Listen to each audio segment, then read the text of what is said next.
欢迎来到热点新闻频道，请订阅并关注以获取最新资讯。诚意再上热搜，英雄志和两京15日又被预定爆款，你看好哪部？朋友们，诚意又上热搜了。点进去一看，不是新剧开播，也不是拿了什么奖，而是他两部还没演的待播剧《英雄志》和《两京15日》。被大家伙活生生讨论上了热搜前排，这热度，你说吓人不吓人？但更吓人的是后面跟着的那句话：预定爆款。现在爆款都能量产预定了，尤其是《英雄志》，一部2023年6月就拍完的剧，压箱底都快压满3年了。3年，在娱乐圈是什么概念？足够一批新人冒头，也足够一种潮流过气。一部古偶剧在仓库里躺了快1000天，现在突然被拉出来说这是爆款，这感觉就像你从冰箱深处翻出一盒3年前的速冻饺子，包装上还写着米其林3星风味，你敢信吗？这到底是市场对它流量价值的疯狂压注，还是一场注定要翻车的提前开香槟？先来看看这部陈年佳酿英雄志，必须承认，它的底子听起来是真不错。金庸封笔古龙式，江湖唯有英雄志，这句话在武侠小说圈流传了很多年，足见这个 IP 在书迷心中的分量。诚意要演的卢云，是个文武双全的儒侠，人设据说比李莲花还要惨，还要虐，光看文字描述，确实是王炸级别的配置。为了这个角色，诚意也是拼了，提前3个月进行武术训练，穿着40斤重的铠甲实拍打戏，雪地里拍长镜头，这些幕后花絮能看出剧组的武侠野心和演员的敬业。所有这些质量过硬的侧面，都绕不开一个致命问题：时间。2023年杀青，意味着他的审美、他的叙事节奏，甚至他想讲的江湖故事，都定格在了3年前的市场口味里。古偶剧，尤其是武侠古偶，是观众口味变化最快的赛道之一。这3年里，观众看了多少部类似的作品，又对多少类似的套路产生了抗体。一部积压剧，就像错过了最佳赏味期的食材，厨艺再好，也很难做出刚出锅时的那种鲜味了。更何况《英雄志》这锅菜，在灶台上经历的风波实在太多了。从开拍起就在打低版权纠纷，直到2025年才算是有了结果。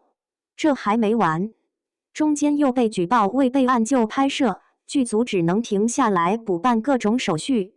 接着又因为参演演员张嘉倪的个人事件，导致戏份被大幅度删减，整部剧不得不重新剪辑，重新送审。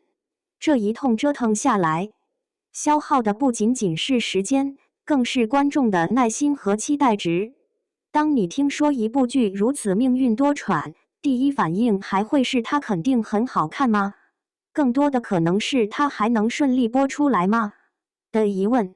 另一个现实的坎是主演组合，程毅和李一桐，他俩之前合作的《天地剑心》已经播完了，豆瓣评分只有6分，在市场上基本算是扑街了。观众普遍吐槽两人之间没有化学反应，缺乏 CP 感。这种前车之鉴就像一道阴影，会直接笼罩在英雄志头上。观众会本能的质疑，同样的2个人，再合作一次，能有什么不一样吗？会不会是另一种形式的审美疲劳？更别提武侠类型本身，这几年已经被大量粗制滥造的古偶剧搞得有些臭大街了。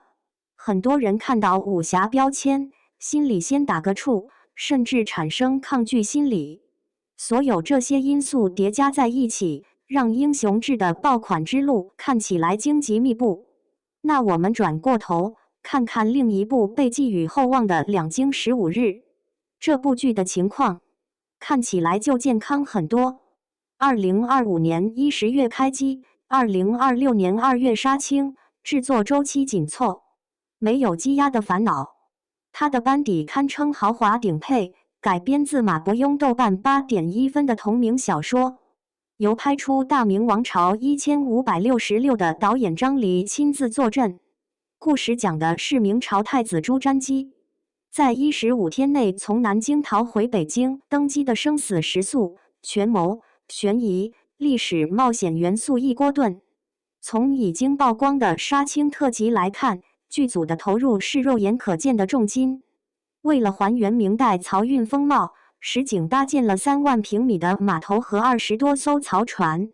服化道考究道被网友称为从史书里走出来的太子，市场热度更是给足了面子。在爱奇艺的预约量，截至2026年3月已经突破了40万大关，稳稳占据待播剧热度榜前列。演员方面，程毅这次饰演太子朱瞻基，搭档林更新，是双男主配置。为了这个角色，程毅再次拿出了戏疯子的劲头。零下气温里穿着单衣拍《雪中逃亡》，亲自上阵拍泥潭匍匐、高空坠水、火场爆破等高危戏份，甚至为了表现饥民状态，生啃剧组做的泥馒头。导演张黎都称赞他是用血肉之躯让尊严在泥泞中屹立。这种搏命式敬业和顶级制作班底，确实构成了2京15日冲击爆款最硬的底气。这就绝对稳了吗？未必。一个无法回避的问题是，程毅的古装形象，观众是不是已经有点看累了？从李莲花到谢怀安，再到现在的朱瞻基和卢云，他几乎成了古装剧的半永久代言人。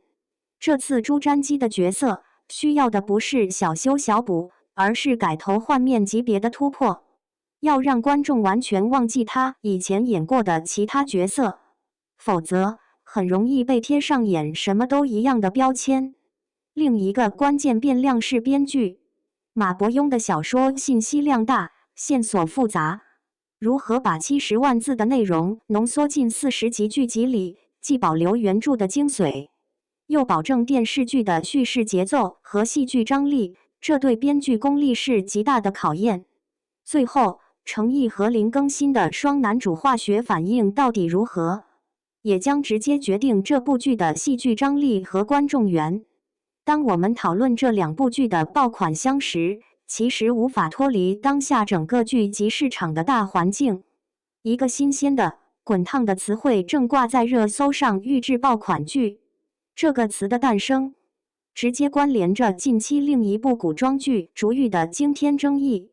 逐玉开播后，数据好到吓人。开播次日云和市占率冲到31.4%，单日播放量预估近7000万。这个数字甚至超过了国民爆款狂飙开播第4天的记录。平台热度峰值也轻松突破29000。与这串华丽数据形成荒诞对比的是社交圈里的一片静悄悄。逐玉事件像一面镜子，照出了行业深处的一种焦虑，在长剧市场持续冷清、爆款难求的背景下，平台和资本越来越倾向于制造爆款，而不是等待爆款诞生。当播放量、热度值这些曾经衡量作品成败的硬指标，都可以通过技术手段放水时，观众还能相信什么？这种普遍的信任危机，正是程毅这2部预定爆款此刻必须面对的枪口。人们会带着放大镜审视他们未来的每一个数据，你的高预约量里有多少是真实期待，有多少是粉丝云包场？播出后的热度攀升，是剧情本身吸引人，还是又一场熟悉的资源灌溉？当爆款这个词本身都因为掺水而变得瑟瑟发抖时，任何与之相关的宣传都可能引发逆反心理。